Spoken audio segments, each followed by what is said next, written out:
Global fire পাওয়ার। 2024 সালেও প্রতিষ্ঠানটি 145টি দেশের সামরিক শক্তির একটি তালিকা প্রকাশ করেছে। ওই তালিকা অনুযায়ী সামরিক ক্ষেত্রে বাংলাদেশ, মিয়ানমার কার সক্ষমতা কতটুকু, বিস্তারিত জানাচ্ছেন সহকর্মী মোহাম্মদ সোহাগ বিশ্বাস।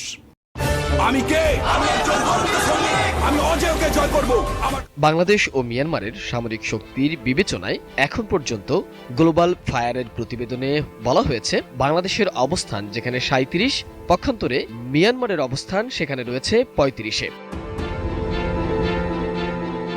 বাংলাদেশের সামরিক বাহিনীতে নিয়মিত সৈন্যের সংখ্যা 1,63,000, সেখানে মিয়ানমারের নিয়মিত সৈন্য সংখ্যা রয়েছে 1.5 লাখের মতো। এছাড়া আধা সামরিক বাহিনী তো বাংলাদেশ অনেক এগিয়ে রয়েছে, প্রায় 68 লাখের বিশাল এক আধা সামরিক বাহিনী রয়েছে বাংলাদেশের। অন্যদিকে মিয়ানমারের আধা সামরিক